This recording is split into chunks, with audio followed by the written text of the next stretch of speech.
Train number 14206 पुरानी Delhi Faizabad express, जिसका अब डेस्टिनेशन चेंज करके अयोध्या कर दिया गया है, एक डेली ट्रेन है।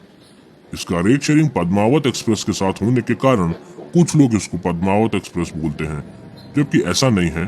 ट्रेन नंबर 14208 पद्मावत एक्सप्रेस पुरानी दिल्ली से रायबरेली के बीच चलती है। तो दोस्तों, इस वीडियो में हम बात करने जा रहे हैं train number 14206 Delhi Faizabad express के साथ हुए रेल हादसे के बारे में। ये बात है 1 मई 2016 की। दिल्ली फैजाबाद एक्सप्रेस अपने निर्धारित समय शाम के 6:20 पर पुरानी दिल्ली रेलवे स्टेशन से डिपार्ट होती है।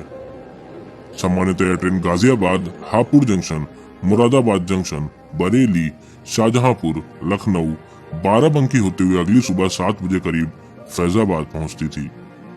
इस पूरी यात्रा के दौरान ये ट्रेन लगभग 614 किलोमीटर की दूरी तय करती थी, जिसमें इसको लगभग 12 घंटे 40 मिनट का समय लग जाता था। ट्रेन निर्धारित समय से दिल्ली से डिपार्ट होकर अपनी मंजिल फैजाबाद की तरफ चल पड़ी थी। ट्रेन ने गाजियाबाद और हापुड़ स्टेशन क्रॉस कर लिया था और लगभग 30 मिनट की देरी से चल रही थी। 88 किलोमीटर की दूरी तय करके ट्रेन गढ़ मुक्तेश्वर और कंकाठेर स्टेशन के बीच में चल रही थी। लोग सोने की तैयारी कर रहे थे। ट्रेन की रफ्तार लगभग 60 किलोमीटर प्रति घंटा की थी। समय हो रहा था रात के 9:05 कि तभी अचानक ट्रेन के पीछे के 8 कोचेस एक तेज आवाज और झटके के साथ डिरेल हो जाते हैं।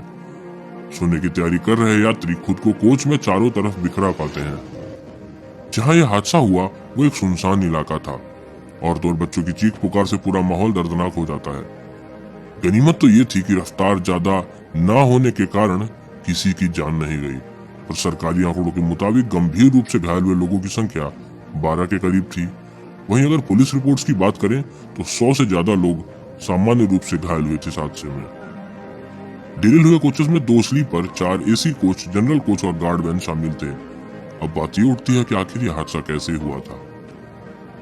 जांच के दौरान शुरुआत में यह पता चला कि चलती ट्रेन की कपलिंग टूट गई थी, जिसके बाद कुछ दूर घिसने के बाद ट्रेन डिरेल हो गई। गनीमत तो ये थी कि उस दिन किस्मत का साथ जरूर ही था, क्योंकि अगर ये ट्रेन 1 किलोमीटर और चल के डिरेल होती तो शायद ये पूरी ट्रेन गंगा नदी में समा गई होती, क्योंकि दुर्घटना स्थल से 1 किलोमीटर की दूरी पर गंगा नदी का ब्रिज था। ट्रेन के बचे हुए कोचेस को अगले स्टेशन ले जाया जाता है, जिसके बाद ये ट्रेन 3 घंटे की देरी से सुबह 7 बजे लखनऊ पहुंचती है। इस हादसे के बाद 13 ट्रेन कैंसिल कर दी गई और 40 के करीब ट्रेन का रूट डाइवर्ट कर दिया गया। अब आइए जानने की कोशिश करते हैं कि इस तरह के हादसे कैसे होते हैं।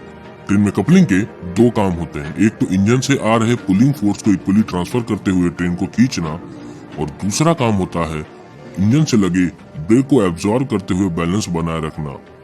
पुरानी टाइप यानी स्क्रू टाइप कपलिंग में पुल का काम कपलिंग करते थे और ब्रेक लगते टाइम कोचेस के फोर्स को एब्जॉर्ब करने का काम बफर करते थे।